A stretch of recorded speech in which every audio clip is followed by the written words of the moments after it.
तर आज आहे माझ्या सुट्टीचा चौथा दिवस. आज खूपच कॅज्युअल डे असणार आहे. आमच्या चिवड्याला तर बघा.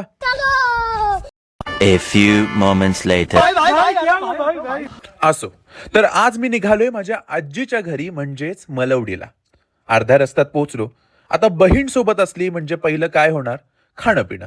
मग तिला समोर हे दिसलं चाट भांडार आणि मला घेऊन गेली की मला पाणीपुरी खायची, शेवपुरी खायची. चिवड्याकडे पप्पी मागतच होतो आणि हे काय? क्या इतना बुरा हूं मैं मां. इज्जतचा फालुदा झाल्यावर म्हटलं आता थोडीशी पाणीपुरी खाऊया. पहिली पाणीपुरी खाल्ली पण ती काय इतकी खास नव्हती म्हणून भेळपुरी मागवली. भेळपुरीचा पहिला घास खाल्ला आणि वाह, मला आवडली आणि मी आणि माझ्या बहिणीने भेळपुरी संपवली. फ्रीचं काही मिळाल्याशिवाय आपलं पोट भरत नाही म्हणून सुक्कापुरी सुद्धा मागून खाल्ली आणि पुढे निघालो ते हॉस्पिटलमध्ये. बघितलं तर काय, पप्पांना ऑलरेडी ॲडमिट केलं होतं म्हणून आमचा टाइमपास सुरू झाला. आता टाइमपास करायचं म्हणून काय करायचं, तर बाहेर आलो. मग बाहेर येऊन थोडासा थांबलो, इकडे गेलो, तिकडे आलो, सगळं करून पाहिलं. मग काय, मागे एक सायकल दिसली, आपलं खुराफाती दिमाग, मग उचलली आणि मस्त एक राऊंड मारून आलो.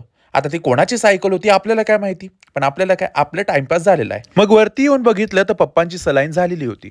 मग आम्ही गोळ्या औषधं घेतली आणि तिथून थेट आमच्या आजीकडे निघालो. आजीच्या घरी आलोच होतो तर आजीने डायरेक्ट आम्हाला जेवायलाच बसवलं आणि जेवायचा बेत काय होता? पिठलं भाकरी. आहा हा, एकच नंबर. मग गपचूप आपली पिठलं भाकरी खाल्ली आणि आजीचा निरोप घेऊन आम्ही सगळे आमच्या पुढच्या डेस्टिनेशनला निघालो. आजी थोडीशी इमोशनल झाली होती, पण काय करणार. आणि आता आमचं पुढचं डेस्टिनेशन होतं ते मलवडीचा खंडोबा, म्हणजेच आमचं कुलदैवत. इतकं सुंदर वातावरण झालं होतं ना त्यावेळेस की काय सांगू तुम्हाला. मग शांतपणे खंडोबा देवाच्या पाया पडलो आणि खूप प्रसन्न वाटलं. आणि अशा प्रकारे संध्याकाळ झाली आणि माझा चौथा दिवस सुद्धा संपला. आता भेटूया उद्याच्या व्लॉगमध्ये. बाय.